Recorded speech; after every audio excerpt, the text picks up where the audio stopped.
Hi all, എല്ലാവർക്കും അൺഅക്കാഡമിയുടെ let's crack Kerala exams എന്ന പ്രോഗ്രാമിലേക്ക് വീണ്ടും സ്വാഗതം. നമ്മൾ ഡിസ്കസ് ചെയ്തുകൊണ്ടിരുന്നത് ഇന്ത്യൻ ഭരണഘടനയായിരുന്നു. അപ്പോൾ ഇതും ഓരോ മൊഡ്യൂൾ വെച്ചിട്ടാണ് നമ്മൾ പഠിച്ചുകൊണ്ടിരുന്നത്. നമ്മൾ മൊഡ്യൂൾ 1, മൊഡ്യൂൾ 2 കംപ്ലീറ്റ് ചെയ്തതിന് ശേഷം ഒരു 100 ക്വസ്റ്റ്യൻ സെഷൻ നമ്മൾ ഡിസ്കസ് ചെയ്തിരുന്നു. അതിനുശേഷം നമ്മൾ മൊഡ്യൂൾ 3 കംപ്ലീറ്റ് ചെയ്തു. അതിനുശേഷം 200 ക്വസ്റ്റ്യൻ സെഷൻ ഉണ്ടായിരുന്നു. അതുകൂടാതെ അതിൽ നിന്ന് തന്നെ ഏറ്റവും കൂടുതൽ തവണ PSC ചോദിച്ചിട്ടുള്ള ആവർത്തന ചോദ്യങ്ങൾ വെച്ചിട്ടുള്ള ഒരു സെഷനും നമ്മൾ എടുത്തിരുന്നു. കൂടാതെ SCRT ബേസ്ഡ് ആയിട്ടുള്ള ഒരു ഡിസ്കഷൻ നമ്മൾ കഴിഞ്ഞിരുന്നു. കൂടാതെ ഇപ്പോൾ നമ്മൾ ലേറ്റസ്റ്റ് ആയിട്ട് പഠിച്ചത് മൊഡ്യൂൾ 4 ആണ്. മൊഡ്യൂൾ 4ൻ്റെ ഫസ്റ്റ് 100 ക്വസ്റ്റ്യൻ സെഷൻ ആയിരിക്കും ഇന്ന് എടുക്കാൻ പോകുന്നത്. അതായത് മൊഡ്യൂൾ 4 നമ്മൾ ഏകദേശം കംപ്ലീറ്റ് ആയതാണ്. അപ്പോൾ അതിൻ്റെ ബേസ്ഡ് ആയിട്ടുള്ള ഒരു 100 ചോദ്യങ്ങളായിരിക്കും നമ്മൾ ഇന്ന് നോക്കുന്നത്. അതിൽ തന്നെ ഒരു 70ഓളം പ്രാക്ടീസ് ചോദ്യങ്ങളും കുറച്ച് പ്രീവിയസ് ഇയർ ക്വസ്റ്റ്യനുകളുമാണ്. മൊത്തത്തിൽ നിങ്ങൾക്കൊരു 100 ചോദ്യത്തോളം നിങ്ങൾക്ക് ഇന്നത്തെ സെഷനിൽ കിട്ടും. നമ്മൾ ഒരു 100 ക്വസ്റ്റ്യൻ സെഷനും കൂടെ ഇതേ മൊഡ്യൂൾ വെച്ചിട്ട് എടുക്കുന്നതാണ്. അപ്പോൾ ശ്രദ്ധിക്കുക, ലെറ്റ്സ് ക്രാക്ക് കേരള എക്സാംസ് ഉള്ള യൂട്യൂബ് ചാനൽ നിങ്ങൾ സബ്സ്ക്രൈബ് ചെയ്യാൻ ശ്രമിക്കുക. കൂടാതെ നിങ്ങൾ കേരള PSC സബ്സ്ക്രിപ്ഷൻ അൺഅക്കാഡമിയുടെ എടുക്കുകയാണെങ്കിൽ ആശ്രയിക്കുന്നുള്ള ഒരു കോഡ് യൂസ് ചെയ്യുകയാണെങ്കിൽ നിങ്ങൾക്ക് 10% ഓഫ് ലഭിക്കും. അപ്പോൾ നമ്മൾ ഇന്നത്തെ ക്ലാസ്സിലോട്ട് എൻ്റർ ചെയ്യുന്നതിന് മുമ്പ് പതിവായിട്ടുള്ള ഇൻട്രോ സെഷൻ ഉണ്ടാവും. അപ്പോൾ ഇൻട്രോ ഓൾറെഡി കേട്ടിട്ടുള്ളവരാണെങ്കിൽ നിങ്ങൾക്ക് വേണമെങ്കിൽ ഡയറക്റ്റ്ലി ക്ലാസ്സിലോട്ട് സ്കിപ്പ് ചെയ്യാവുന്നതാണ്. ഓക്കെ, അപ്പോൾ അതിന് മുമ്പ് ഞാൻ എന്നെ ഒന്ന് പരിചയപ്പെടുത്താം. ഞാൻ ആഷിഖ് മുഹമ്മദ്.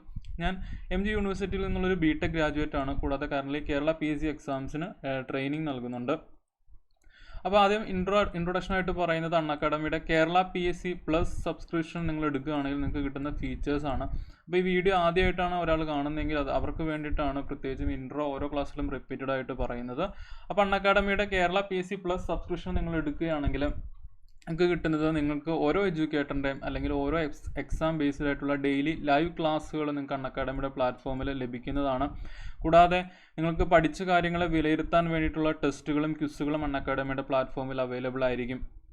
കൂടാതെ ഞാൻ ഓരോ തവണ ഇൻട്രൊഡക്ഷൻ പറയുമ്പോഴും പറയാറുള്ളതാണ്, വളരെ എക്സ്പീരിയൻസ്ഡ് ആയിട്ടുള്ള എഡ്യൂക്കേറ്റേഴ്സാണ് അൺഅക്കാഡമിയുടെ പ്ലാറ്റ്ഫോമിൽ പഠിപ്പിക്കുന്നത്. അതുകൊണ്ട് തന്നെ അവരെല്ലാം ഒരു സ്ട്രാറ്റജി വെച്ചിട്ടായിരിക്കും നിങ്ങളെ പഠിപ്പിക്കുന്നത്. അതായത് ഓൾറെഡി ഈ എക്സാം ക്രാക്ക് ചെയ്തിട്ടുള്ള ആളുകളായിരിക്കും ഈ എഡ്യൂക്കേറ്റേഴ്സ് എല്ലാം തന്നെ. അതുകൊണ്ട് തന്നെ അവർ ഓരോ എക്സാമിനും വേണ്ടിയിട്ട് എങ്ങനെ പഠിക്കണം അല്ലെങ്കിൽ ഏത് രീതിയിൽ പഠിച്ചാൽ ആ എക്സാം ക്രാക്ക് ചെയ്യാൻ പറ്റും എന്നുള്ള ബേസ്ഡ് ആയിട്ടുള്ള ഒരു സ്ട്രാറ്റജി വെച്ചിട്ടാണ് കോഴ്സുകളെല്ലാം ഡിസൈൻ ചെയ്തിട്ടുണ്ടാവുക. അപ്പം നിങ്ങൾക്ക് ഒരു ലാഗില്ലാണ്ട് മാത്രമല്ല ഏറ്റവും ക്ലിയർ ആയിട്ട് പഠിച്ചു പോകാനുള്ള ഒരു ഫെസിലിറ്റിയാണ് അവർ ഒരുക്കുന്നത്. കൂടാതെ ഒരു 1 ടൈം സബ്സ്ക്രിപ്ഷൻ വഴി അൺഅക്കാഡമിയുടെ കേരള PSC പ്ലാറ്റ്ഫോമിലോട്ട് നിങ്ങൾക്ക് ഒരു അൺലിമിറ്റഡ് ആക്സസ് ആണ് ലഭിക്കുന്നത്. അതായത് എല്ലാ എഡ്യൂക്കേറ്റേഴ്സിൻ്റെയും ഏത് കോഴ്സ് കേരള PSC റിലേറ്റഡ് ആയിട്ട് വരുന്നുണ്ടോ അതെല്ലാം നിങ്ങൾക്ക് ലഭിക്കുന്നതാണ്. കൂടാതെ എല്ലാ എഡ്യൂക്കേറ്റേഴ്സിൻ്റെ ക്ലാസ്സും നിങ്ങൾക്ക് ലഭിക്കുന്നതാണ്. ഞാൻ ഓൾറെഡി പറഞ്ഞു, ലൈവ് ക്ലാസ്സുകൾ നിങ്ങൾക്ക് ഉണ്ടായിരിക്കുമെന്ന് പറഞ്ഞു. അത് പ്രീ ഷെഡ്യൂൾഡ് ആയിരിക്കും, അല്ലെങ്കിൽ നിങ്ങളോട് ഇന്ന സമയത്ത് ലൈവ് ക്ലാസ് ഉണ്ടെന്നുള്ള അപ്ഡേറ്റ് യൂട്യൂബിൽ അല്ലെങ്കിൽ ആപ്പിലാണെങ്കിലും വരും. അപ്പം അത് നിങ്ങൾക്ക് ആ സമയത്ത് നിങ്ങൾ അവൈലബിൾ ആണെങ്കിൽ നിങ്ങൾക്ക് ആ സമയത്ത് കാണാം. അതല്ലെങ്കിൽ പിന്നീട് നിങ്ങൾ എപ്പോഴാണോ അവൈലബിൾ ആവുന്നത് ആ ടൈമിൽ നിങ്ങൾക്ക് നിങ്ങളുടെ ഫ്ലെക്സിബിൾ ആയിട്ടുള്ള ടൈം ചൂസ് ചെയ്യാം എന്നുള്ളതാണ് ബേസിക്കലി ഞാൻ പറഞ്ഞു വരുന്നത്. കൂടാതെ നിങ്ങൾക്ക് ഫെമിലിയർ ആയിട്ടുള്ള ഒരുപാട് എഡ്യൂക്കേറ്റേഴ്സ് അൺഅക്കാഡമിയുടെ പ്ലാറ്റ്ഫോമിൽ പഠിപ്പിക്കുന്നുണ്ട്. അപ്പോൾ ഇവരുടെയൊക്കെ ക്ലാസ്സുകൾ അല്ലെങ്കിൽ ഇവരുടെ സ്ട്രാറ്റജി അല്ലെങ്കിൽ ഇവരുടെ മെത്തേഡ്സ് നിങ്ങൾക്ക് നിങ്ങളുടെ വീട്ടിലിരുന്ന് തന്നെ പഠിക്കാൻ പറ്റുന്നു എന്നുള്ളതാണ് ഇതിൻ്റെ ഏറ്റവും വലിയ പ്രത്യേകത. കൂടാതെ നമുക്കറിയാം, ഇപ്പോഴത്തെ ഒരു സാഹചര്യത്തിൽ നമുക്കങ്ങനെ വേറൊരു കോച്ചിങ് ഇൻസ്റ്റിറ്റ്യൂട്ടിൽ പോകാൻ പോലും പറ്റാത്തൊരു സിറ്റുവേഷനും കൂടിയാണ്.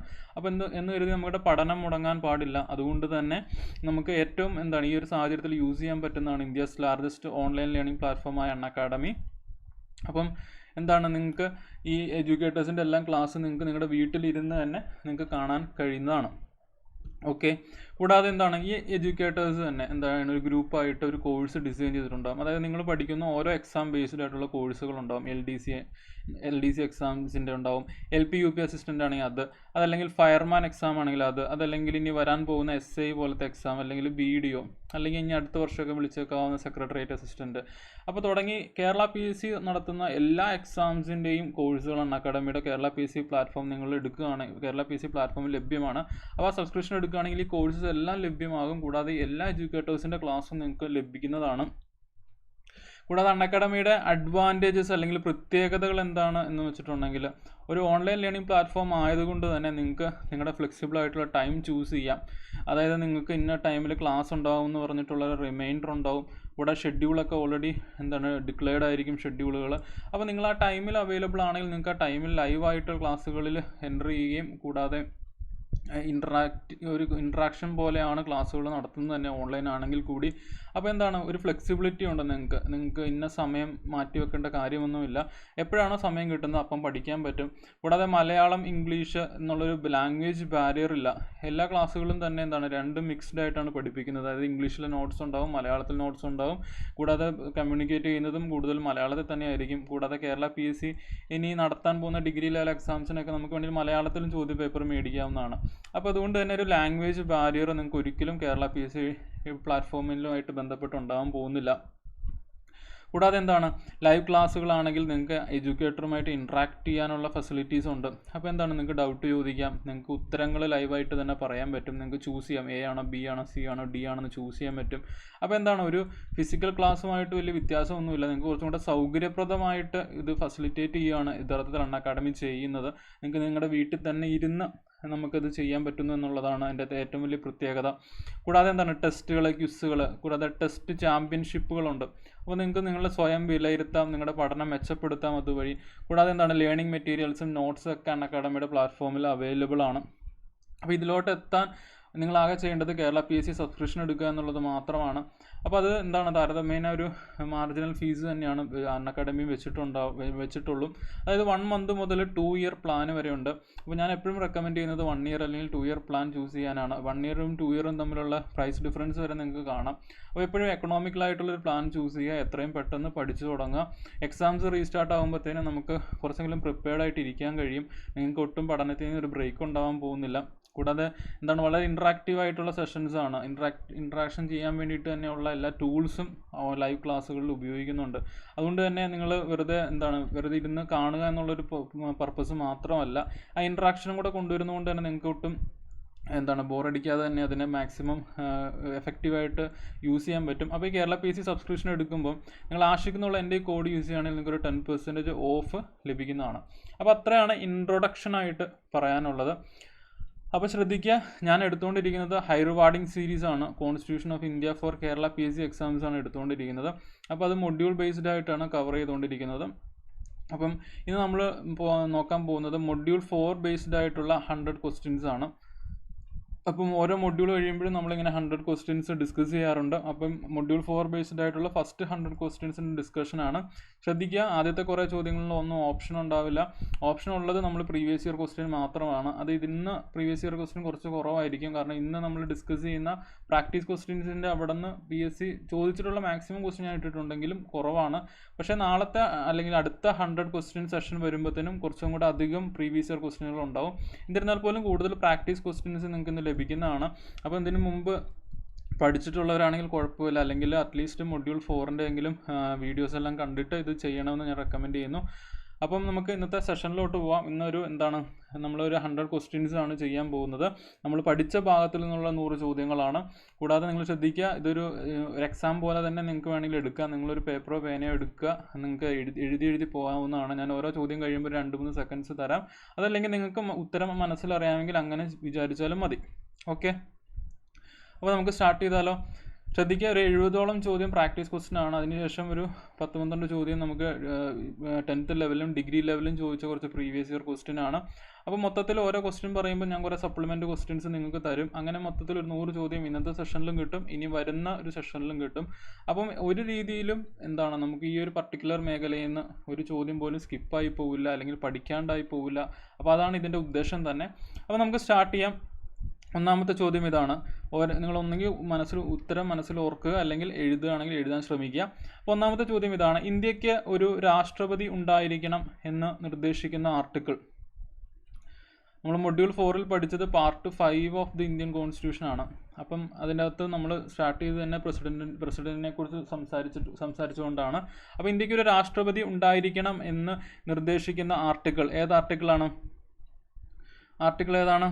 പറഞ്ഞോളൂ, അല്ലെങ്കിൽ ഓർത്തോളൂ. എന്താണ്? ആർട്ടിക്കിൾ 52ലാണ് ഇന്ത്യക്ക് ഒരു രാഷ്ട്രപതി ഉണ്ടായിരിക്കണം എന്ന് നിർദ്ദേശിക്കുന്ന ആർട്ടിക്കിൾ, അല്ലെങ്കിൽ there shall be A president of India എന്ന് പറയുന്ന ആർട്ടിക്കിൾ 52ആണ്. ഓക്കെ, അപ്പോൾ രണ്ടാമത്തെ ചോദ്യം ഞാൻ 2-3 സെക്കൻഡ്സ് ഒരു ചോദ്യം കഴിയുമ്പോൾ തരാം. നിങ്ങൾ ഒന്നെങ്കിൽ ഉത്തരം എഴുതുക അല്ലെങ്കിൽ ഓർക്കുക. What is the minimum age to become the president of India? അതായത് ഇന്ത്യയുടെ രാഷ്ട്രപതി ആകാൻ വേണ്ട മിനിമം പ്രായം എത്രയാണ്? ഓർക്കുക അല്ലെങ്കിൽ എഴുതുക. രാഷ്ട്രപതിയുടെ യോഗ്യതകൾ പഠിച്ചപ്പോൾ നമ്മൾ പറഞ്ഞതാണ് എത്ര വയസ്സായിരിക്കണം മിനിമം രാഷ്ട്രപതി ആവാൻ വേണ്ടത് എന്നുള്ളതിൻ്റെ ഉത്തരം എത്രയാണ്? 35 വയസ്സാണ്. 35 വയസ്സ് മിനിമം ഉണ്ടായിരിക്കണം. ശ്രദ്ധിക്കുക, നമ്മൾ അടുത്ത മൊഡ്യൂളും പാർലമെൻറ്റും കൂടെ പഠിച്ചു കഴിഞ്ഞിട്ട് നമുക്ക് ഈ ഏജസിൻ്റെ മൊത്തത്തിലൊരു ടേബിളായിട്ടൊക്കെ പഠിക്കാം. ഇപ്പോൾ തൽക്കാലം നമ്മൾ പ്രസിഡന്റ്, വൈസ് പ്രസിഡന്റ് അങ്ങനെയുള്ളവരെ മാത്രമേ നമ്മൾ പഠിച്ചിട്ടുള്ളൂ. നമ്മൾ പാർലമെൻറ്റിലോട്ട് എൻ്റർ ചെയ്തിട്ടില്ല.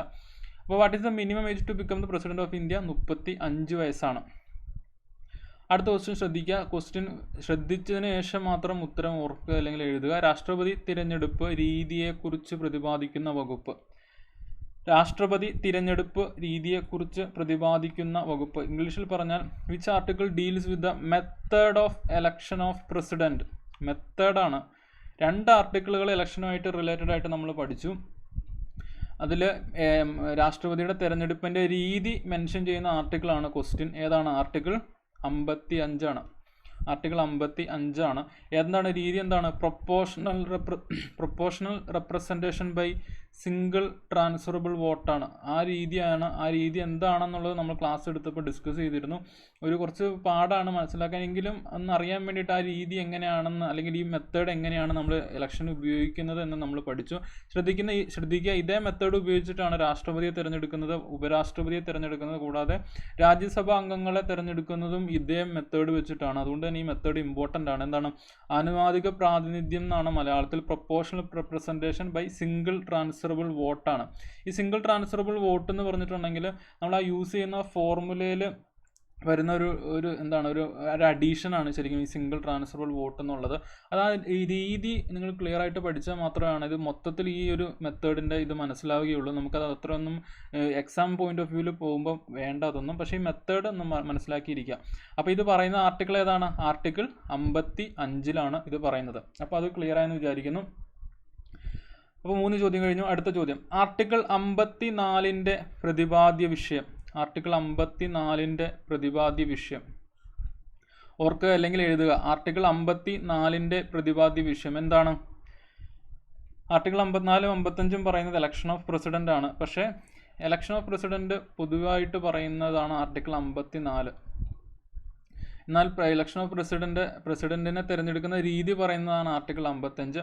ആർട്ടിക്കിൾ 54 പറയുന്നത് ഇലക്ഷൻ ഓഫ് പ്രസിഡന്റ് തന്നെയാണ്. പക്ഷേ ഇലക്ഷൻ ഓഫ് പ്രസിഡന്റിൽ ആരൊക്കെ പങ്കെടുക്കും എന്നാണ് പറയുന്നത്. അതായത് ആരൊക്കെയാണ് പ്രസിഡൻഷ്യൽ തിരഞ്ഞെടുപ്പിൽ രാഷ്ട്രപതിയെ തിരഞ്ഞെടുക്കുന്ന ആ ഇലക്ഷനിൽ വോട്ട് ചെയ്യുന്ന ആരൊക്കെയാണെന്നുള്ളതാണ് ആർട്ടിക്കിൾ 54 പറയുന്നത്. അപ്പോൾ ആരൊക്കെയാണെന്നുള്ളൊരു ചോദ്യം വരുന്നുണ്ട്. അതുകൊണ്ട് അതിൻ്റെ ഉത്തരം ഞാനിപ്പോൾ പറയുന്നില്ല.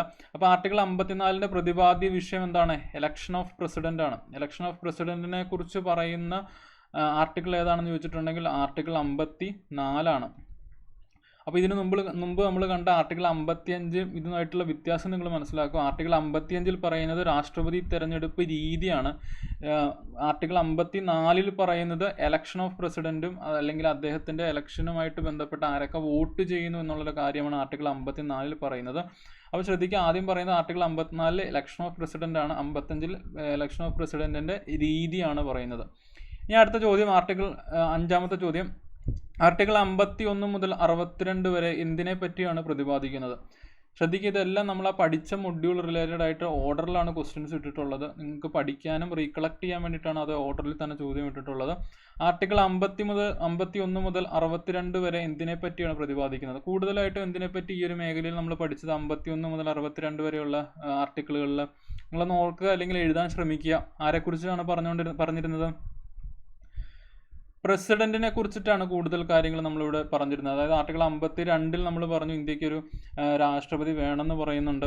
54 നമ്മളിപ്പോൾ കണ്ടു ഇലക്ഷനെ കുറിച്ച് പറയുന്നു. 55 പറയുന്ന ഇലക്ഷൻ്റെ രീതിയെക്കുറിച്ച് പറയുന്നു. അതിനുശേഷമുള്ള ആർട്ടിക്കിളുകൾ വെച്ചിട്ട് ഞാൻ ചോദ്യം ഇട്ടിട്ടുണ്ട്. അപ്പോൾ പൊതുവെ 51 മുതൽ 62 വരെ പറയുന്നത് ഇന്ത്യയുടെ രാഷ്ട്രപതിയെക്കുറിച്ചും അദ്ദേഹത്തിൻ്റെ വിവിധ കാര്യങ്ങളെക്കുറിച്ചിട്ടുമാണ് 51 മുതൽ 62 വരെ പറയുന്നത്. 63 തൊട്ട് വൈസ് പ്രസിഡന്റ് സ്റ്റാർട്ട് ചെയ്യുവാണ്. 63 മുതൽ ഒരു 73 വരെ വൈസ് പ്രസിഡന്റ് അല്ലെങ്കിൽ ഉപരാഷ്ട്രപതിയെ കുറിച്ചിട്ടാണ് പറയുന്നത്. അപ്പം 5ാമത്തെ ചോദ്യത്തിൻ്റെ ഉത്തരം ആർട്ടിക്കിൾ 51 മുതൽ 62 വരെ എന്തിനെ പറ്റിയാണ് പ്രതിപാദിക്കുന്നത് എന്നാണ് ചോദ്യം. എന്താണ്? പ്രസിഡന്റിനെ കുറിച്ചിട്ടാണ് പറയുന്നത്. ഓക്കെ, അടുത്ത 6ാമത്തെ ചോദ്യം, രാഷ്ട്രപതിയുടെ ഔദ്യോഗിക കാലാവധി പറയുന്ന വകുപ്പ്. ശ്രദ്ധിക്കുക, ഇത് ഞാൻ ഓരോ വകുപ്പ് വെച്ചിട്ടും ചോദ്യങ്ങൾ ഇട്ടിട്ടുണ്ട്. പരീക്ഷയ്ക്ക് ഈ 54, അതായത് ഇലക്ഷൻ റിലേറ്റഡ് ആയിട്ടുള്ള ഈ വകുപ്പാണ് ഏറ്റവും ഇമ്പോർട്ടൻറ്റ്. എല്ലാ വകുപ്പുകളും നിങ്ങൾ പഠിച്ചില്ലെങ്കിലും കുഴപ്പമില്ല, പക്ഷേ നമ്മൾ ആ മൊഡ്യൂൾ എടുത്തത് കൊണ്ടാണ് ഞാൻ ചോദ്യങ്ങൾ ഇട്ടിട്ടുള്ളത്. രാഷ്ട്രപതിയുടെ ഔദ്യോഗിക കാലാവധി പറയുന്ന വകുപ്പ് ഏതാണ്? ആർട്ടിക്കിൾ 56 ഔദ്യോഗിക കാലാവധി പറയുന്നത്. രാഷ്ട്രപതിയുടെ ഔദ്യോഗിക കാലാവധി പറയുന്ന വകുപ്പ് ആർട്ടിക്കിൾ 56. അപ്പോൾ എത്രയായിരിക്കും രാഷ്ട്രപതിയുടെ ഔദ്യോഗിക കാലാവധി? അതാണ് അടുത്ത ചോദ്യം, 7ാമത്തെ ചോദ്യം. രാഷ്ട്രപതിയായിട്ട് തിരഞ്ഞെടുക്കപ്പെട്ടാൽ എത്ര നാൾ അദ്ദേഹത്തിന് ആ പദവിയിൽ ഇരിക്കാമെന്നാണ് ചോദ്യത്തിൻ്റെ സാരാംശം. ഉത്തരം എത്രയാണ്? നിങ്ങൾക്ക് അറിയാവുന്നതാണ്. എത്രയാണ്? ഓർക്കുക അല്ലെങ്കിൽ എഴുതുക. എത്രയാണ്? 5 വർഷമാണ്. 5 years ആണ്. അടുത്ത ചോദ്യം ശ്രദ്ധിക്കുക. Which article says about the eligibility for reelection to the office of president of India? Which article says about the eligibility for re-election to the office of President of India? അതായത് എന്താ ചോദ്യം മലയാളത്തിൽ പറയുകയാണെങ്കിൽ, രാഷ്ട്രപതിയായി ഇരുന്ന ഒരാൾ അദ്ദേഹത്തിന് വീണ്ടും രാഷ്ട്രപതി തെരഞ്ഞെടുപ്പിൽ പങ്കെടുക്കുകയും പിന്നെ രാഷ്ട്രപതിയായിട്ട് തിരഞ്ഞെടുക്കാനും സാധ്യമാകും. അപ്പോൾ ആ റീ എലിജിബിലിറ്റി കണ്ടീഷൻ പറയുന്ന ആർട്ടിക്കിൾ ഏതാണെന്നാണ് ചോദ്യം. ഉത്തരം നിങ്ങൾ ഒന്നെങ്കിൽ എഴുതുക അല്ലെങ്കിൽ മനസ്സിൽ ഓർക്കുക. ഏത് ആർട്ടിക്കിളാണ്? ആർട്ടിക്കിൾ 57. ആർട്ടിക്കിൾ 57 പറയുന്നത്. ഓക്കെ, അടുത്ത ചോദ്യമാണ് ഏറ്റവും ഇമ്പോർട്ടൻറ്റ് ചോദ്യം. President of India submits his resignation to whom? അതായത് ഇന്ത്യൻ രാഷ്ട്രപതി അദ്ദേഹത്തിൻ്റെ തലസ്ഥാനത്ത് നിന്ന് രാജിവെക്കണമെങ്കിൽ അദ്ദേഹം ആ രാജിക്കത്ത് സമർപ്പിക്കുന്നത് ആർക്കാണ്? ഏറ്റവും ഇമ്പോർട്ടൻറ്റ് ചോദ്യമാണ്. മുമ്പ് ചോദിച്ചിട്ടുള്ള ചോദ്യമാണ്. നമ്മളിപ്പോൾ പ്രീവിയസ് ഇയർ ക്വസ്റ്റ്യൻ കാണുമ്പോൾ നിങ്ങൾക്ക് ഈ ചോദ്യം ചോദിച്ചതായിട്ട് കാണാൻ പറ്റും. അപ്പോൾ അപ്പം ഉത്തരം നിങ്ങൾ പറയണം. ഇപ്പം ഞാൻ വേണമെങ്കിൽ ഉത്തരം പറഞ്ഞുതരാം, അറിയില്ലെങ്കിൽ അറിയാവുന്നവരും മനസ്സിൽ ഓർക്കുക. President of India submit this resignation to whom? ആർക്കാണ് സബ്മിറ്റ് ചെയ്യുന്നത്? രാജിക്കത്ത് കൊടുക്കുന്ന ആർക്കാണ്? വൈസ് പ്രസിഡന്റിനാണ്. വൈസ് പ്രസിഡന്റ് ഓഫ് ഇന്ത്യക്കാണ് ഇദ്ദേഹം രാജിക്കത്ത് സമർപ്പിക്കുന്നത്. അടുത്ത ചോദ്യം, ഇന്ത്യൻ രാഷ്ട്രപതി ആകാൻ വേണ്ട യോഗ്യതകളെക്കുറിച്ച് പറയുന്ന വകുപ്പ്. യോഗ്യതകൾ എന്ന് പറഞ്ഞിട്ടുണ്ടെങ്കിൽ ക്വാളിഫിക്കേഷൻ ആണ്. അതായത് ഇന്ത്യൻ രാഷ്ട്രപതി ആകാൻ വേണ്ടിയിട്ടുള്ള ക്വാളിഫിക്കേഷൻസിനെ കുറിച്ചിട്ട് പറയുന്ന വകുപ്പ് ഏതാണെന്നാണ് ചോദ്യം. ഓർക്കുക അല്ലെങ്കിൽ എഴുതുക. ഏതാണ് ക്വാളിഫിക്കേഷനെ കുറിച്ച് പറയുന്നത്? ആർട്ടിക്കിൾ 58. ആ ഓർഡറിൽ തന്നെയാണ് നമ്മൾ പോകുന്നത്. ആർട്ടിക്കിൾ 58 ഇന്ത്യൻ രാഷ്ട്രപതി ആകാൻ വേണ്ട യോഗ്യതകളെക്കുറിച്ച് പറയുന്ന വകുപ്പ് ആർട്ടിക്കിൾ 58. ശ്രദ്ധിക്കുക, എന്തൊക്കെയാണ് യോഗ്യതകൾ? 4 യോഗ്യതകളാണ് നമ്മൾ പഠിച്ചത്. എന്താണ്? സിറ്റിസൺ ഓഫ് ഇന്ത്യ ആയിരിക്കണം, അല്ലെങ്കിൽ ഭാരത പൗരനായിരിക്കണം. വയസ്സ് നമ്മൾ പഠിച്ചു. എത്രയാണ്? ഇപ്പോൾ നമ്മൾ കാണുകയും ചെയ്തു. എത്രയാണ്? 35 വയസ്സ് പൂർത്തിയായിരിക്കണം. 3ാമത്തെ കണ്ടീഷൻ എന്താണ്? ഒരു ലോക്സഭ മെമ്പർ ആവാനുള്ള യോഗ്യത ഉണ്ടായിരിക്കണം. അപ്പോൾ ലോക്സഭ മെമ്പർ ആവാനുള്ള യോഗ്യത എന്താണ്? നമ്മൾ പാർലമെൻറ്റ് വരുമ്പോൾ പഠിക്കും നമ്മൾ പറഞ്ഞു. 4ാമത്തെ എന്താണ്? No office of profit. അതായത് എന്താണ്? കേന്ദ്ര സംസ്ഥാന ഗവൺമെൻറ്റുകൾക്ക് കീഴിൽ ആദായം ലഭിക്കുന്നതായ ഒരു ഉദ്യോഗവും പാടില്ല. അപ്പോൾ ഇങ്ങനെ 4 യോഗ്യതകളെ കുറിച്ചിട്ടാണ് പറയുന്നത്. അപ്പോൾ ഈ യോഗ്യതകളെ കുറിച്ച് പറയുന്ന വകുപ്പ് ഏതാണ്? ആർട്ടിക്കിൾ 58. അടുത്ത ആർട്ടിക്കിൾ 60 പ്രതിപാദ്യ വിഷയം. ആർട്ടിക്കിൾ 60 പ്രതിപാദ്യ വിഷയം അറിയാവോ? ഓർക്കുക അല്ലെങ്കിൽ എഴുതുക. ആർട്ടിക്കിൾ 60 പ്രതിപാദ്യ വിഷയം എന്താണ്? രാഷ്ട്രപതിയുടെ സത്യപ്രതിജ്ഞയെ കുറിച്ചിട്ട് പറയുന്ന വകുപ്പാണ് ആർട്ടിക്കിൾ 60, അല്ലെങ്കിൽ oath of the president of India. അതിനെക്കുറിച്ച് പറയുന്ന വകുപ്പാണ് article 60. Oath of the president of India ആണ് ആർട്ടിക്കിൾ 60 പ്രതിപാദ്യ വിഷയം. അപ്പോൾ അതുമായിട്ട് റിലേറ്റഡ് ആയിട്ടുള്ളതാണ് അടുത്ത ചോദ്യം. Who administers the oath of president of India? അതായത് രാഷ്ട്രപതിക്ക് സത്യവാചകം ചൊല്ലിക്കൊടുക്കുന്നത് ആരാണ് എന്നാണ് ചോദ്യം. ആരാണ്? ഓർക്കുക അല്ലെങ്കിൽ എഴുതുക. ആരാണ്?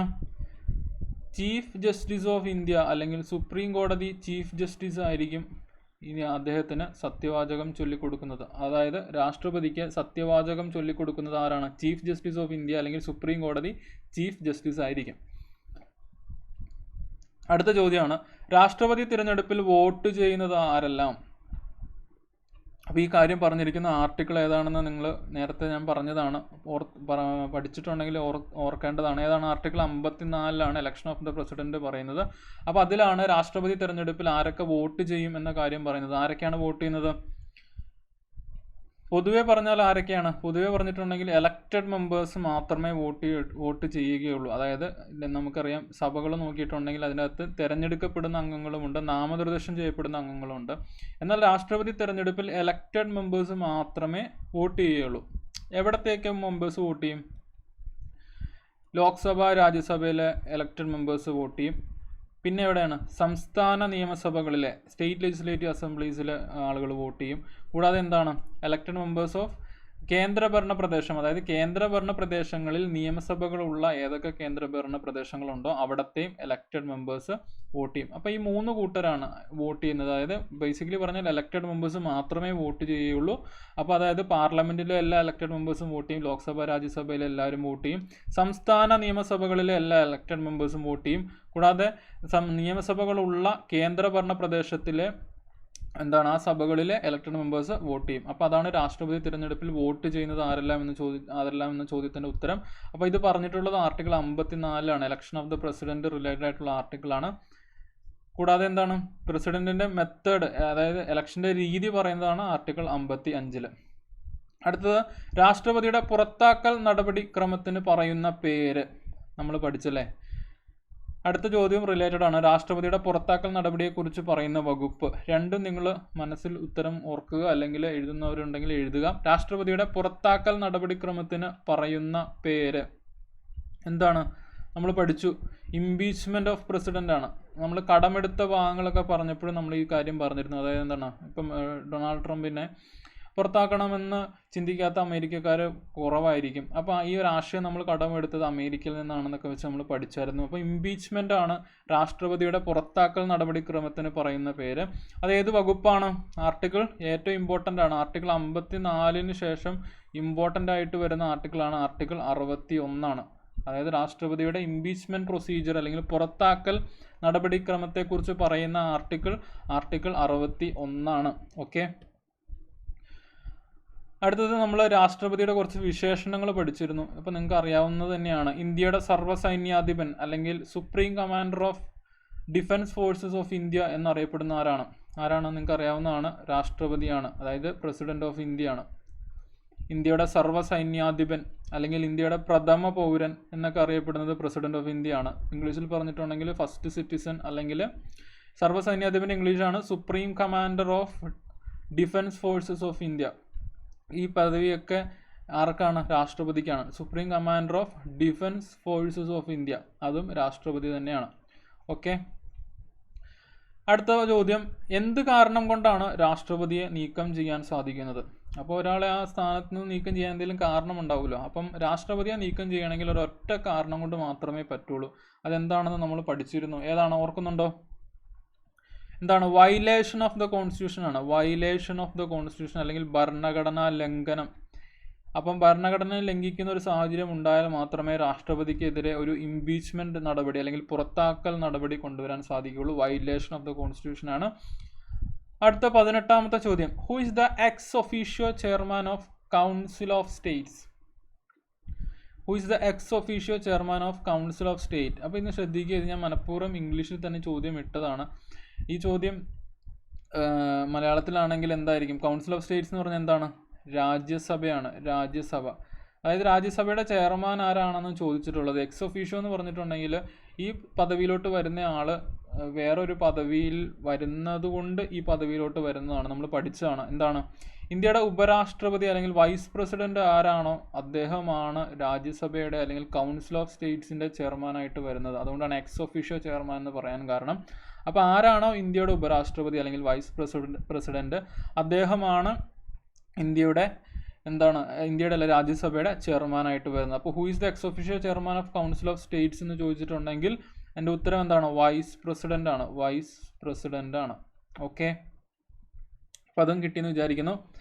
അടുത്ത, what is the tenure of vice president of India? Tenure എന്ന് വെച്ചിട്ടുണ്ടെങ്കിൽ കാലാവധിയാണ്. What is the tenure of vice president of India? അതായത് ഇന്ത്യയുടെ ഉപരാഷ്ട്രപതി ആയിരിക്കുന്ന വ്യക്തിയുടെ കാലാവധി എത്രയായിരിക്കും? എത്രയാണ്? 5 വർഷം തന്നെയാണ്. 5 years തന്നെയാണ്. ഓക്കെ. അടുത്ത ചോദ്യം, അടുത്ത 2 ചോദ്യങ്ങൾ വൈസ് പ്രസിഡന്റ് റിലേറ്റഡ് ആയിട്ടാണ്. അതായത് ഉപരാഷ്ട്രപതി അദ്ദേഹത്തിന് ആ സ്ഥാനത്ത് നിന്ന് രാജിവെക്കണമെങ്കിൽ ആ റെസിഗ്നേഷൻ കൊടുക്കുന്നത് ആർക്കായിരിക്കും? അടുത്ത ചോദ്യം കൂടെ ശ്രദ്ധിക്കുക. Who administers oath to the vice president of India? അതായത് ഉപരാഷ്ട്രപതിക്ക് സത്യവാചകം ചൊല്ലിക്കൊടുക്കുന്നത് ആരാണ്? രണ്ടിൻ്റെ ഉത്തരം നിങ്ങൾ ഓർക്കുക അല്ലെങ്കിൽ എഴുതുക. Okay. Vice president of India submits his resignation to whom? കൂടാതെ who administers oath to the vice president of India? രണ്ടിൻ്റെ ഉത്തരം ഒരാൾ തന്നെയാണ്. ആരാണ്? പ്രസിഡന്റ് ഓഫ് ഇന്ത്യ ആണ്. അതായത് ഉപരാഷ്ട്രപതിക്ക് രാജിവെക്കണമെന്ന് തോന്നിക്കഴിഞ്ഞിട്ടുണ്ടെങ്കിൽ രാജിക്കത്ത് സമർപ്പിക്കുന്നത് പ്രസിഡന്റ് ഓഫ് ഇന്ത്യക്കാണ്, രാഷ്ട്രപതിക്കാണ്. ഇനി അദ്ദേഹം തിരഞ്ഞെടുക്കപ്പെട്ട് കഴിയുമ്പോൾ അദ്ദേഹത്തിന് സത്യവാചകം ചൊല്ലിക്കൊടുക്കുന്നതും, അതായത് ഉപരാഷ്ട്രപതിക്ക് സത്യവാചകം ചൊല്ലിക്കൊടുക്കുന്നതും പ്രസിഡന്റ് ഓഫ് ഇന്ത്യ തന്നെയാണ്. ഓക്കെ, അപ്പോൾ ആ പോയിന്റ്സ് ക്ലിയർ അല്ലേ? ഇനി അടുത്ത ചോദ്യം ഇമ്പോർട്ടൻ്റ് ആണ്. അതായത് who decides all doubts and disputes related to the election of president and vice president. അതായത് രാഷ്ട്രപതി ഉപരാഷ്ട്രപതി തിരഞ്ഞെടുപ്പുമായി ബന്ധപ്പെട്ട എല്ലാ സംശയങ്ങൾക്കും തർക്കങ്ങൾക്കും തീരുമാനം ഉണ്ടാക്കുന്നത് ആരാണ്? നമ്മൾ പഠിച്ചതാണ്. ആരാണ്? സുപ്രീം കോടതിയാണ്. നമ്മൾ ആർട്ടിക്കിൾ 71 പഠിച്ച കാര്യമാണ്. ഇങ്ങനെ സുപ്രീം കോടതി എടുക്കുന്ന തീരുമാനം അന്തിമമായിരിക്കും എന്ന് നമ്മൾ പഠിച്ചു. അപ്പം all doubts and disputes related to the election of president and vice president is decided by the supreme കോടതി, അല്ലെങ്കിൽ സുപ്രീം കോടതിയാണ് രാഷ്ട്രപതി ഉപരാഷ്ട്രപതി തിരഞ്ഞെടുപ്പുമായിട്ട് ബന്ധപ്പെട്ട തർക്കങ്ങളും സംശയങ്ങൾക്കും ഒക്കെ തീരുമാനം കൊണ്ടുവരുന്ന ആള്. എന്നാൽ എന്താണ് പ്രസിഡന്റ് അല്ലെങ്കിൽ വൈസ് പ്രസിഡന്റ് ഇലക്ഷൻ നടത്തുന്നത് ആരാണ്? നമ്മൾ പഠിച്ചതാണ്. ആരാണ്? ഇലക്ഷൻ കമ്മീഷനാണ്. ഇലക്ഷൻ കമ്മീഷൻ ഓഫ് ഇന്ത്യയാണ് പ്രസിഡന്റ് വൈസ് പ്രസിഡന്റ് ഇലക്ഷൻ നടത്തുന്നത്. ഇവർ തന്നെയാണ് സംസ്ഥാന നിയമസഭകളിലോട്ടുള്ള ഇലക്ഷനും പാർലമെന്റ് ഇലക്ഷനും ഒക്കെ നടത്തുന്നത് ഇലക്ഷൻ കമ്മീഷൻ ഓഫ് ഇന്ത്യയാണ്. എന്നാൽ തദ്ദേശ സ്വയംഭരണ സ്ഥാപനങ്ങളിലോട്ടുള്ള ഇലക്ഷൻ നടത്തുന്നത് സ്റ്റേറ്റ് ഇലക്ഷൻ കമ്മീഷൻ ആയിരിക്കും. അപ്പോൾ ആ ഒരു വ്യത്യാസം വെച്ച് നമ്മൾ പഠിച്ചതാണ്, സ്റ്റേറ്റ് ഇലക്ഷൻ കമ്മീഷൻ ആയിരിക്കും.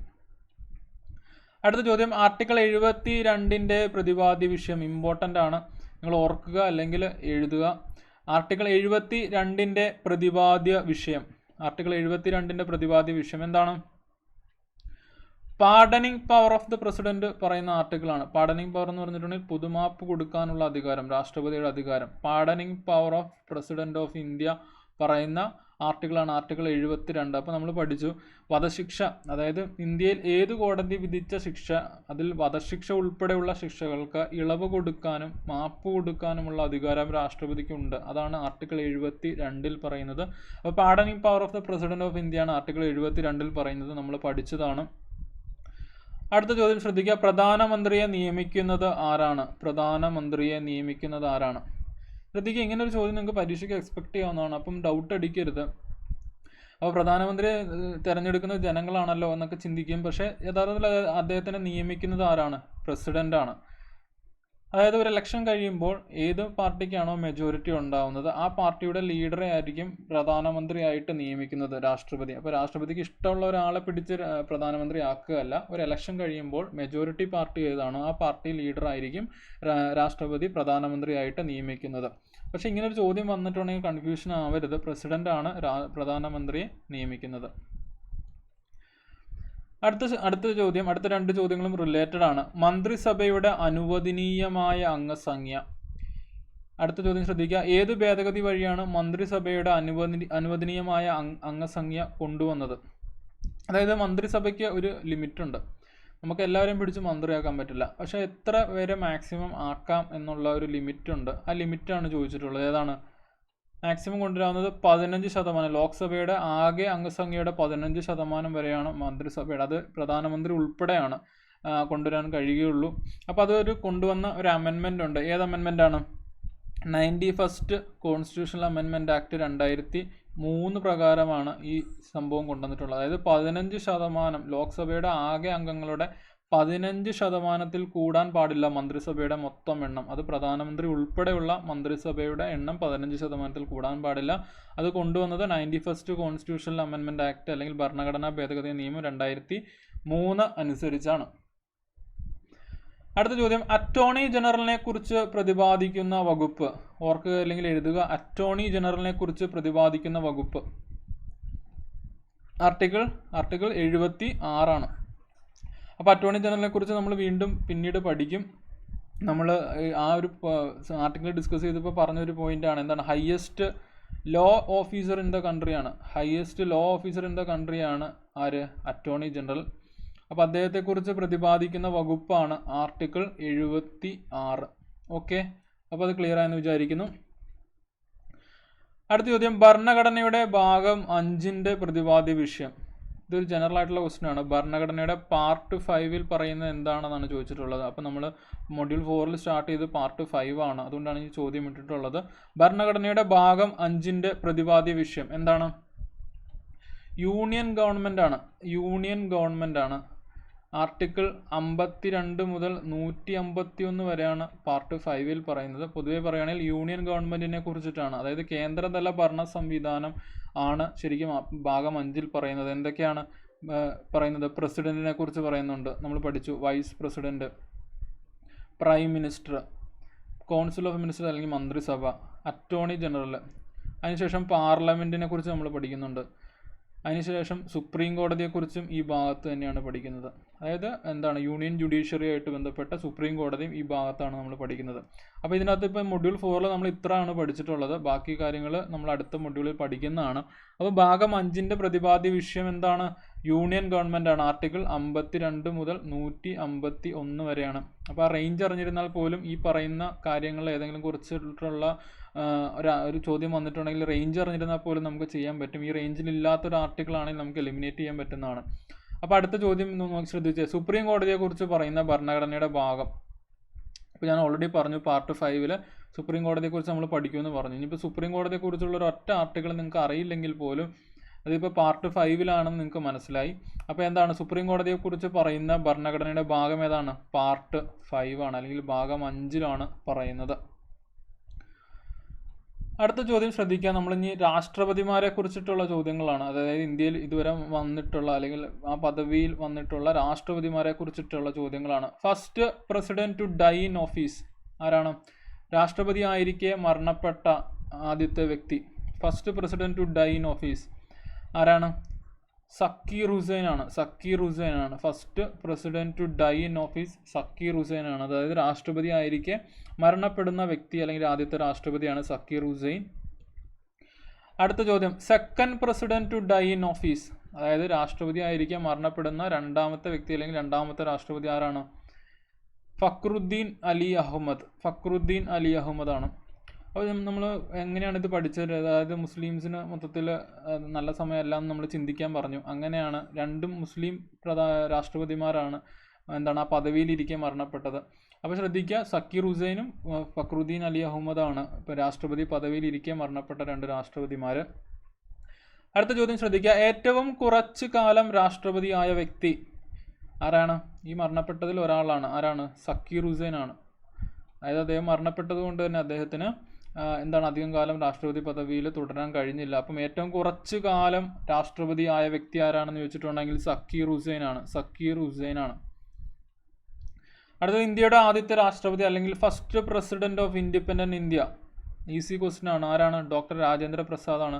SCRTയിൽ ഒരു ചോദ്യം ഇങ്ങനെ ഇതുമായിട്ട് ബന്ധപ്പെട്ട് വന്നിട്ടുണ്ട്. കൂടാതെ പ്രീവിയസ് ഇയർ ക്വസ്റ്റ്യനുമാണ്. ഇന്ത്യയുടെ ആദ്യത്തെ രാഷ്ട്രപതി ഡോക്ടർ രാജേന്ദ്ര പ്രസാദ്. അദ്ദേഹത്തെ തിരഞ്ഞെടുക്കുന്ന ഡേറ്റ് നമ്മൾ പഠിച്ചിരുന്നു, 24 ജനുവരി 1950 ആണ്. ഈ ഡേറ്റിൽ തന്നെയാണ് ഇന്ത്യയുടെ നാഷണൽ ആന്തവും നാഷണൽ സോങ്ങും ഭരണഘടനാ നിർമ്മാണ സഭ അംഗീകരിക്കുന്നതും എന്ന് നമ്മൾ പഠിച്ചിരുന്നു. കൂടാതെ ഭരണഘടനാ നിർമ്മാണ സഭ അവസാനമായിട്ട് കൂടിയ ദിവസവും 24 ജനുവരി 1950 ആണ്. അപ്പോൾ ഈ ഡേറ്റ് വെച്ചിട്ട് 4 ഇമ്പോർട്ടൻറ്റ് കാര്യങ്ങൾ നമ്മൾ പറഞ്ഞിരുന്നു. ഒന്ന്, ഡോക്ടർ രാജേന്ദ്ര പ്രസാദിനെ ഇന്ത്യയുടെ ആദ്യത്തെ രാഷ്ട്രപതിയായിട്ട് തിരഞ്ഞെടുത്തു. 2, നാഷണൽ ആന്തം. 3, national song. ഇത് രണ്ടും ഭരണഘടനാ നിർമ്മാണ സഭ അംഗീകരിച്ച ഡേറ്റ് ഇതാണ്. കൂടാതെ ഭരണഘടനാ നിർമ്മാണ സഭ അവസാനമായിട്ട് കൂടിയ ഡേറ്റും ഇത് തന്നെയാണ്. ഓക്കെ, അടുത്ത ചോദ്യം, ഏറ്റവും കൂടുതൽ കാലം രാഷ്ട്രപതിയായ വ്യക്തി ആരാണ്? നമ്മൾ പറഞ്ഞു ഡോക്ടർ രാജേന്ദ്ര പ്രസാദ് ആണെന്ന്. അടുപ്പിച്ച് 2 ടേം അദ്ദേഹം രാഷ്ട്രപതിയായി. ഡോക്ടർ രാജേന്ദ്ര പ്രസാദ് ആണ് ഏറ്റവും കൂടുതൽ കാലം രാഷ്ട്രപതിയായ വ്യക്തി. അപ്പോൾ അങ്ങനെ റീ ഇലക്ഷൻ ഒന്നും പ്രശ്നമില്ല എന്നുള്ളത് നമ്മൾ പഠിച്ചു. ഏത് ആർട്ടിക്കിളാണ്? ആർട്ടിക്കിൾ 58 നമ്മൾ പഠിച്ചു. റീ ഇലക്ഷൻ ഒന്നും പ്രശ്നമില്ല. അപ്പോൾ അങ്ങനെ അടുപ്പിച്ച് 2 തവണ ഡോക്ടർ രാജേന്ദ്ര പ്രസാദ് ഇന്ത്യയുടെ രാഷ്ട്രപതിയായിട്ട് മാറി. അടുത്ത, വിദ്യാഭ്യാസ തത്വചിന്തകനായ രാഷ്ട്രപതി എന്ന് വിളിക്കപ്പെടുന്നത് ഏത് രാഷ്ട്രപതിയെയാണെന്നാണ് ചോദ്യം. വിദ്യാഭ്യാസ തത്വചിന്തകൻ അല്ലെങ്കിൽ എഡ്യൂക്കേഷൻ ഫിലോസഫർ. അടുത്ത ചോദ്യം റിലേറ്റഡ് ചോദ്യമാണ്. ഫിലോസഫർ പ്രസിഡന്റ് എന്ന് വിളിക്കുന്ന രാഷ്ട്രപതി. ഫിലോസഫർ പ്രസിഡന്റ് അല്ലെങ്കിൽ തത്വചിന്തകനായ രാഷ്ട്രപതി എന്നറിയപ്പെടുന്ന ആരാണെന്നുള്ളതാണ്. അപ്പോൾ ഇത് യഥാർത്ഥത്തിൽ നമ്മൾ രാഷ്ട്രപതിമാർ പറഞ്ഞപ്പോൾ ഈ പോയിന്റ് ഞാൻ ആഡ് ചെയ്തിരുന്നില്ല, കാരണം അത് അപ്പം പറഞ്ഞാൽ നിങ്ങൾക്ക് ഓർത്തിരിക്കാൻ കുറച്ച് ബുദ്ധിമുട്ടായിരിക്കും. അപ്പോൾ അതുകൊണ്ടാണ് രണ്ട് റിലേറ്റഡ് പോയിന്റുകൾ ഒരുമിച്ച് കൊണ്ടുവരുന്നത്. ആരാണ് ഇതിൻ്റെ ഉത്തരം? സക്കീർ ഹുസൈൻ ആണ്. സക്കീർ ഹുസൈൻ ആണ് ഇതിൻ്റെ ഉത്തരം. എസ് രാധാകൃഷ്ണനാണ്. ഇന്ത്യയുടെ രണ്ടാമത്തെ രാഷ്ട്രപതിയാണ് എസ് രാധാകൃഷ്ണൻ. അപ്പം വിദ്യാഭ്യാസ തത്വചിന്തകൻ അല്ലെങ്കിൽ എഡ്യൂക്കേഷണൽ ഫിലോസഫർ എന്നറിയപ്പെടുന്നത് സക്കീർ ഹുസൈനെയാണ്. കൂടാതെ ഫിലോസഫർ പ്രസിഡന്റ് എന്നറിയപ്പെടുന്നത് എസ് രാധാകൃഷ്ണനെയാണ്. ഓക്കെ, അടുത്ത ചോദ്യം. Youngest president of India, oldest president of India. രണ്ട് ചോദ്യങ്ങൾ ഒരുമിച്ചെടുക്കാം. Youngest president of India, oldest president of India. അടുത്ത ചോദ്യം കൂടെ വേണമെങ്കിൽ എടുക്കാം നമുക്ക്. എതിരില്ലാതെ തിരഞ്ഞെടുക്കപ്പെട്ട രാഷ്ട്രപതി. മൂന്ന് ചോദ്യങ്ങൾ ഒരുമിച്ചെടുക്കാം. Youngest president of India, oldest president of India, കൂടാതെ എതിരില്ലാതെ തിരഞ്ഞെടുക്കപ്പെട്ട രാഷ്ട്രപതി. ഉത്തരം അറിയാവുന്നവർ ഓർക്കുക, അല്ലെങ്കിൽ എഴുതുന്നവരുണ്ടെങ്കിൽ എഴുതുക. ഞാൻ 2-3 സെക്കൻഡ്സ് തരാം. Youngest president of India, oldest president of India, കൂടാതെ എതിരില്ലാതെ തിരഞ്ഞെടുക്കപ്പെട്ട രാഷ്ട്രപതി. യങ്ങസ്റ്റ് പ്രസിഡന്റ് ഓഫ് ഇന്ത്യ ആരാണെന്നുള്ളത് നമ്മൾ ചെറിയൊരു ഷോർട്ട് സ്റ്റോറി പോലെയാണ് പഠിച്ചത്. ആരാണ്? നമ്മുടെ നീലം സഞ്ജീവ് റെഡ്ഡിയാണ്. അപ്പോൾ നമ്മൾ എങ്ങനെയാണ് പഠിച്ചത്? യങ്ങസ്റ്റ് പ്രസിഡന്റ് ഓഫ് ഇന്ത്യയാണ്. അപ്പോൾ അദ്ദേഹത്തെ ഒരു കുട്ടിയായിട്ട് സങ്കല്പിക്കുക. അപ്പോൾ കുട്ടിയായതുകൊണ്ട് തന്നെ അദ്ദേഹത്തിനെതിരെ ആരും മത്സരിക്കാൻ തയ്യാറായില്ല. അതുകൊണ്ട് എന്തായി? എതിരില്ലാതെ തിരഞ്ഞെടുക്കപ്പെട്ട രാഷ്ട്രപതിയും നീലം സഞ്ജീവ് റെഡ്ഡി തന്നെയാണ്. നീലം സഞ്ജീവ് റെഡ്ഡി തന്നെയാണ്. കുട്ടിയായതുകൊണ്ട് അദ്ദേഹത്തിനെതിരെ ആരും മത്സരിച്ചില്ല. എന്താണ്? അപ്പോൾ നമ്മൾ യങ്ങസ്റ്റ് പ്രസിഡന്റ് ഓഫ് ഇന്ത്യ നീലം സഞ്ജീവ് റെഡ്ഡി ആണെന്ന് പഠിച്ചിരുന്നു. അപ്പോൾ നമ്മളൊരു ഷോർട്ട് സ്റ്റോറി പോലെയാണ് നീലം സഞ്ജീവ് റെഡ്ഡി റിലേറ്റഡ് ആയിട്ട് 2-3 പോയിന്റുകൾ പഠിച്ചത്. എന്തൊക്കെയാണ്? ഒന്ന്, എന്താണ്? യങ്ങസ്റ്റ് പ്രസിഡന്റ് ഓഫ് ഇന്ത്യ ആണ്. അതുകൊണ്ട് അദ്ദേഹത്തെ ഒരു കുട്ടിയായിട്ട് സങ്കല്പിക്കുക. കുട്ടി ആയതുകൊണ്ട് തന്നെ അദ്ദേഹത്തിനെതിരെ എന്താണ് തിരഞ്ഞെടുപ്പിൽ ആരും മത്സരിച്ചില്ല. കൂടാതെ എന്താണ്? കുട്ടി ആയതുകൊണ്ട് തന്നെ അദ്ദേഹത്തിന് എന്താണ് ഗ്രാജുവേഷൻ ഒന്നും ഇല്ലായിരുന്നു. നോ ഗ്രാജുവേഷൻ, ഡിഗ്രി ഇല്ലാത്ത രാഷ്ട്രപതി എന്നറിയപ്പെടുന്നത് നീലം സഞ്ജീവ് റെഡ്ഡിയാണ്. അപ്പോൾ ആ 3 പോയിന്റുകൾ നിങ്ങൾക്ക് കിട്ടിയെന്ന് വിചാരിക്കുന്നു. അപ്പോൾ ഓൾഡസ്റ്റ് പ്രസിഡന്റ് ഓഫ് ഇന്ത്യ ആരായിരിക്കും? നമ്മുടെ സ്വന്തം ആളാണ്. ആരാണ്? KR നാരായണനാണ് oldest president of India. KR നാരായണൻ ഓൾഡസ്റ്റ് പ്രസിഡന്റ് ഓഫ് ഇന്ത്യ. അപ്പോൾ youngest Neelam Sanjiva Reddy, oldest KR നാരായണനാണ്. കൂടാതെ എതിരില്ലാതെ തിരഞ്ഞെടുക്കപ്പെട്ട രാഷ്ട്രപതി നീലം സഞ്ജീവ് റെഡ്ഡിയാണ്. അടുത്ത only woman president of India. India കണ്ടതിൽ വെച്ചിട്ടുള്ള ഏക വനിതാ രാഷ്ട്രപതി ആരാണ്? നിങ്ങൾക്കറിയാം, പ്രതിഭ പട്ടേലാണ്. പ്രതിഭ പട്ടേലാണ്. അതൊക്കെ എല്ലാവർക്കും അറിയാവുന്ന ചോദ്യമാണ്. ഇൻ കേസ് ഇനി ആർക്കെങ്കിലും അറിയുന്നില്ലെങ്കിൽ, ഇപ്പോൾ ഒള്ളി എന്നൊക്കെ ചോദിച്ചുകൊണ്ട് ചിലപ്പോൾ ആർക്കെങ്കിലും ഡൗട്ട് വന്നാലേ ഉള്ളൂ, അല്ലെങ്കിൽ എല്ലാവർക്കും തന്നെ അറിയാവുന്ന ചോദ്യമാണ്. ഇനി എന്താണ്? First and only Malayali to become the president of India. Indian രാഷ്ട്രപതിയായ ഏക മലയാളി ആരാണ്? നിങ്ങൾക്കറിയാം, KR നാരായണനാണ് ഇന്ത്യൻ രാഷ്ട്രപതിയായ ഏക മലയാളി. അടുത്ത ചോദ്യത്തിൻ്റെ ഉത്തരവും ഇത് തന്നെയാണ്. First Dalit to become the president of India. അതും KR നാരായണൻ തന്നെയാണ്. First Dalit to become the president of India. Okay, easy questions ആണ്. അടുത്തത്, കേരളത്തിലെ ഗവർണർ പദവി വഹിച്ച ശേഷം രാഷ്ട്രപതിയായ വ്യക്തി. ഇമ്പോർട്ടൻ്റ് ആണ്. കേരളത്തിലെ ഗവർണർ പദവി വഹിച്ച ശേഷം രാഷ്ട്രപതി ആയ വ്യക്തി ആരാണ്? നമ്മൾ പഠിച്ചതാണ്. VV ഗിരിയാണ്. VV ഗിരി കേരളത്തിൻ്റെ ഗവർണർ പദവി വഹിച്ച ശേഷം, പ്രത്യേകിച്ച് കേരള PSC എക്സാം ആയതുകൊണ്ട് തന്നെ ഈ ഒരു ചോദ്യം വളരെ ഇമ്പോർട്ടൻ്റ് ആണ്. കേരളത്തിലെ ഗവർണർ പദവി വഹിച്ച ശേഷം രാഷ്ട്രപതിയായ വ്യക്തി VV ഗിരിയാണ്. അടുത്ത ചോദ്യം രണ്ടും റിലേറ്റഡ് ആണ്. ജ്ഞാനി എന്നറിയപ്പെടുന്ന രാഷ്ട്രപതി. Who is the first president to use pocket veto. രണ്ടിൻ്റെ ഉത്തരം ഒരാൾ തന്നെയാണ്. ആരാണ്? ജ്ഞാനി എന്നറിയപ്പെടുന്ന രാഷ്ട്രപതിയും who is the first president to use pocket veto. രണ്ടിൻ്റെ ഉത്തരം ഒരാൾ തന്നെയാണ്. ജ്ഞാനി സെയിൽ സിംഗ് ആണ്. രണ്ടിൻ്റെ ഉത്തരം ജ്ഞാനി സെയിൽ സിംഗ്. അപ്പോൾ ജ്ഞാനി എന്നറിയപ്പെടുന്ന രാഷ്ട്രപതി ജ്ഞാനി സെയിൽ സിംഗ് ആണ്. Who is the first president to use pocket veto. അത് ജ്ഞാനി സെയിൽ സിംഗ് തന്നെയാണ്. ഏറ്റവും ഇമ്പോർട്ടൻ്റ് ആണ്. ആ പോക്കറ്റ് വീറ്റോ റിലേറ്റഡ് ആയിട്ട് നിങ്ങൾ ഈ പേര് മറക്കരുത്. നമ്മൾ രാഷ്ട്രപതിയുടെ നിഷേധാധികാരം പഠിച്ചപ്പോൾ നമ്മൾ പോക്കറ്റ് വീറ്റോനെ കുറിച്ച് പഠിച്ചതാണ്. പോക്കറ്റ് വീറ്റോ എന്ന് പറഞ്ഞാൽ എന്താണ്? ഒരു രാഷ്ട്രപതിക്ക് ലോക്സഭയും രാജ്യസഭയും പാസ്സാക്കിയ ഒരു ബില്ല് രാഷ്ട്രപതിയുടെ അടുത്ത് എത്തുകയാണെങ്കിൽ 3 ഓപ്ഷനാണ് ഉള്ളത്. എന്തൊക്കെയാണ്? ഒന്നെങ്കിൽ റാറ്റിഫൈ ചെയ്യാം, അതായത് അംഗീകരിക്കാം. അതല്ലെങ്കിൽ റിജക്റ്റ് ചെയ്യാം, അതായത് നിഷേധിക്കപ്പെടാം ആ ബില്ല്. അതല്ലെങ്കിൽ എന്താണ്? ഒന്ന് റീകൺസിഡർ ചെയ്യാൻ പറഞ്ഞ് റിട്ടേൺ ചെയ്യാം. അപ്പോൾ ഈ 3 ഓപ്ഷൻസും ഇദ്ദേഹം ഉപയോഗിക്കുന്നില്ല. പകരം അദ്ദേഹത്തിൻ്റെ പോക്കറ്റിൽ വെച്ചതിന് തുല്യമായിട്ട് ഈ ബില്ല് ഇരിക്കുമ്പോഴാണ് അതിനെ പോക്കറ്റ് വീറ്റോ എന്ന് പറയുന്നത്. അപ്പോൾ ജ്ഞാനി സെയിൽ സിംഗ് ആണ് അത് ആദ്യമായിട്ട് ഉപയോഗിക്കുന്ന രാഷ്ട്രപതി. അടുത്ത ചോദ്യം ശ്രദ്ധിക്കുക. അടുത്ത 2 ചോദ്യങ്ങൾ റിലേറ്റഡ് ആണ്. Who is the first Malayali to take part in presidential election? Who is the first Malayali Vanida to take part in presidential election? ആരാണ് ഫസ്റ്റ് രാഷ്ട്രപതി ആരാണെന്ന് നമ്മൾ കണ്ടു. മലയാളി രാഷ്ട്രപതി ആരാണ്? KR നാരായണനാണ്. പക്ഷെ അതിനു മുമ്പേ ഒരാൾ ട്രൈ ചെയ്തിരുന്നു. ആരാണ്? VR കൃഷ്ണയ്യർ ആണ്. VR കൃഷ്ണയ്യർ. ഇദ്ദേഹമാണ് ആദ്യമായിട്ട് രാഷ്ട്രപതി തിരഞ്ഞെടുപ്പിൽ പങ്കെടുക്കുന്ന മലയാളി. എന്നാൽ ആദ്യമായിട്ട് പങ്കെടുത്ത മലയാളി വനിത ആരാണ്? ക്യാപ്റ്റൻ ലക്ഷ്മി സഹഗലാണ്. ക്യാപ്റ്റൻ ലക്ഷ്മി സഹഗലാണ് ആദ്യമായിട്ട് പങ്കെടുത്ത മലയാളി വനിത. അപ്പോൾ VR കൃഷ്ണയ്യറാണ് ആദ്യമായിട്ട് പങ്കെടുത്ത മലയാളി വനിത ക്യാപ്റ്റൻ ലക്ഷ്മി സഹഗലാണ്. എന്നാൽ ആദ്യമായിട്ട് രാഷ്ട്രപതി ആകുന്നത് ആരാണ്? നമ്മുടെ KR നാരായണനാണ്. അപ്പം അത് ശ്രദ്ധിക്കുക. KR നാരായണൻ്റെ മറ്റൊരു ഇമ്പോർട്ടൻറ്റ് പോയിന്റും കൂടെ ഉണ്ട്. മലയാളിയായ ആദ്യത്തെ ഉപരാഷ്ട്രപതി, മലയാളിയായ ആദ്യത്തെ രാജ്യസഭാ ചെയർമാൻ, ഇതെല്ലാം KR നാരായണനാണ്. അപ്പോൾ അത് കൂടെ ഓർത്തിരിക്കുക. അടുത്ത ചോദ്യം, which president is called the industrial architect of Tamil Nadu? തമിഴ്നാടിൻ്റെ വ്യവസായ മേഖലയുടെ ശില്പി എന്നറിയപ്പെടുന്ന രാഷ്ട്രപതി ആരാണ്? R വെങ്കട്ടരാമനാണ്. വെങ്കട്ടരാമനാണ്. നിങ്ങൾക്ക് അറിയാമെന്ന് വിചാരിക്കുന്നു. Which president is called as the industrial architect of Tamil Nadu? അല്ലെങ്കിൽ തമിഴ്നാടിൻ്റെ വ്യവസായ മേഖലയുടെ ശില്പി എന്നറിയപ്പെടുന്ന രാഷ്ട്രപതി ആരാണ്? R വെങ്കട്ടരാമനാണ്. ഓക്കെ. അടുത്ത ചോദ്യം, who is the missile man of India? നിങ്ങൾക്ക് അറിയാവുന്ന ചോദ്യമാണ്. Which island is renamed as the Abdul Kalam island?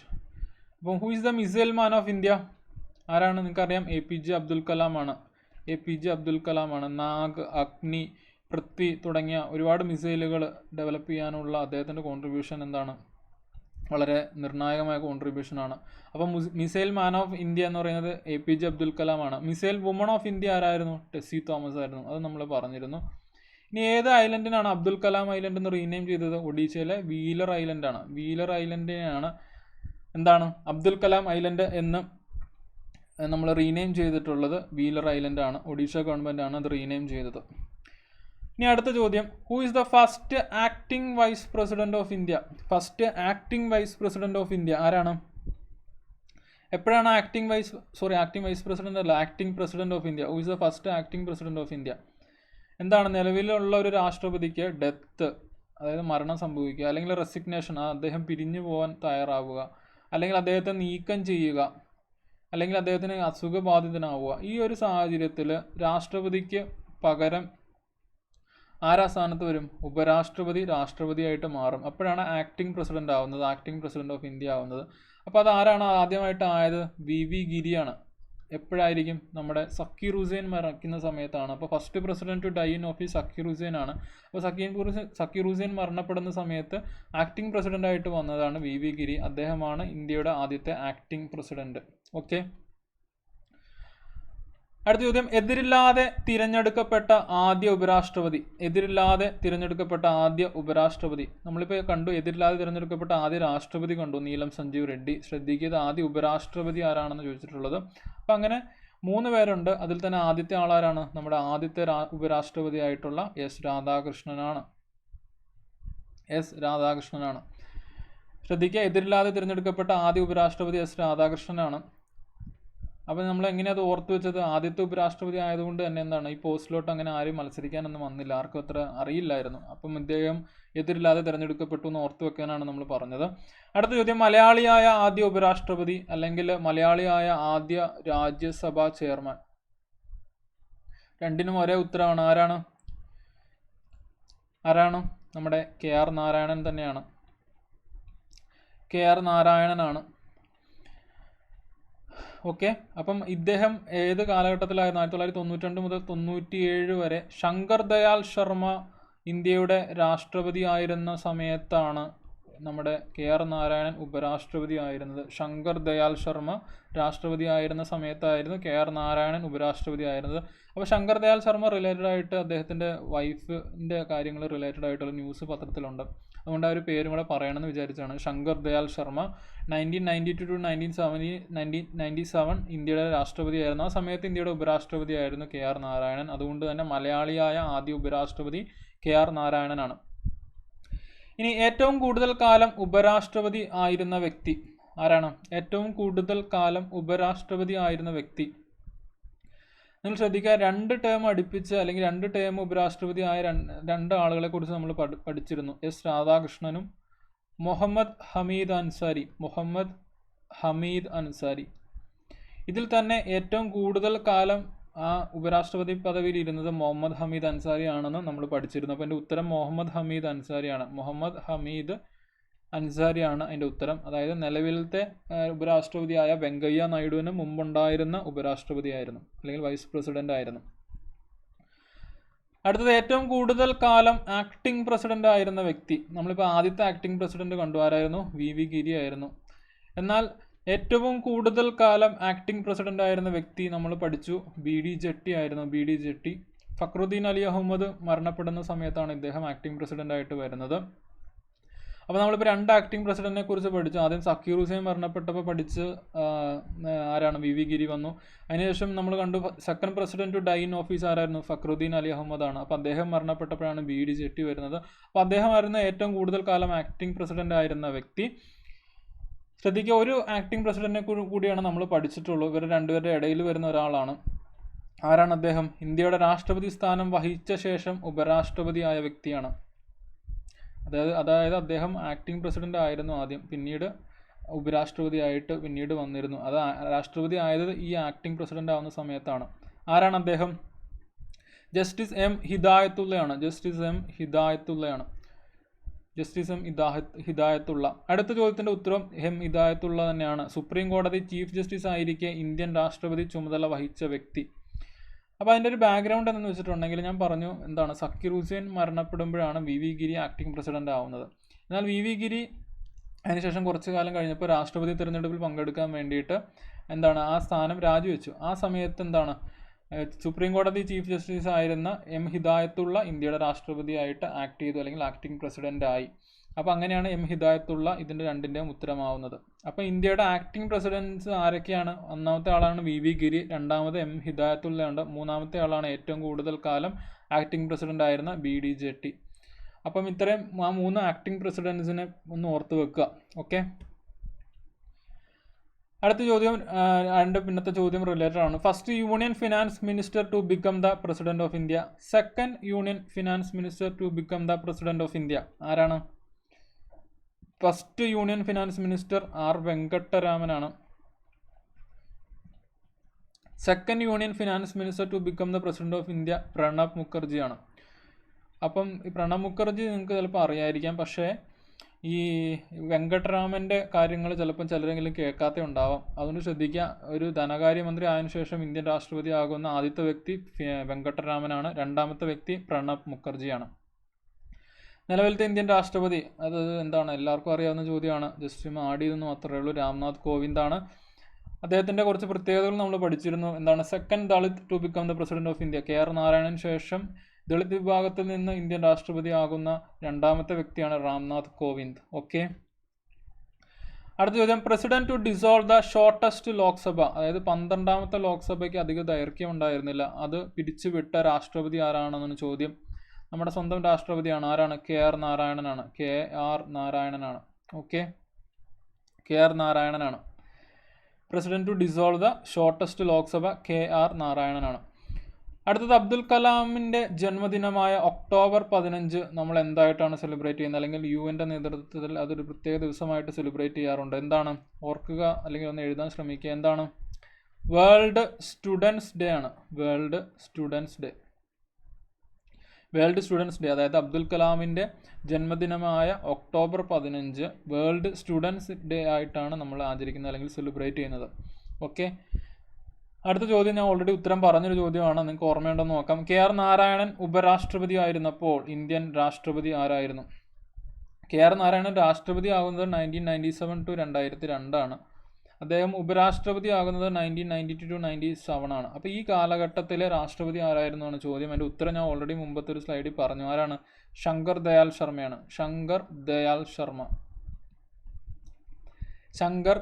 ശർമ്മയാണ്. ഓക്കെ, അടുത്ത ചോദ്യം, who was the president of India when Indira Gandhi was assassinated? ആരാണ്? Who was the president of India, അതായത് ഇന്ദിരാഗാന്ധി വധിക്കപ്പെടുമ്പോൾ ഇന്ത്യയുടെ രാഷ്ട്രപതി ആരായിരുന്നു? സ്വന്തം അംഗരക്ഷകരായ ബിയാൻ സിംഗ്, സത്വന്ത് സിംഗ് തുടങ്ങിയവർ കാരണം മരണപ്പെടാനുള്ള സാഹചര്യം ഉണ്ടായി ഇന്ദിരാഗാന്ധി. അപ്പോൾ ആ സമയത്ത് രാഷ്ട്രപതി ആരാണെന്ന ചോദ്യം, ആരാണ്? ജ്ഞാനി സെയിൽ സിംഗ് ആണ്. ജ്ഞാനി സെയിൽ സിംഗ് ആണ്. അപ്പോൾ ജ്ഞാനി എന്നറിയപ്പെടുന്ന രാഷ്ട്രപതി ജ്ഞാനി സെയിൽ സിംഗ്. പോക്കറ്റ് വീറ്റോ ആദ്യമായിട്ട് ഉപയോഗിക്കുന്ന രാഷ്ട്രപതി ജ്ഞാനി സെയിൽ സിംഗ് ആണ്.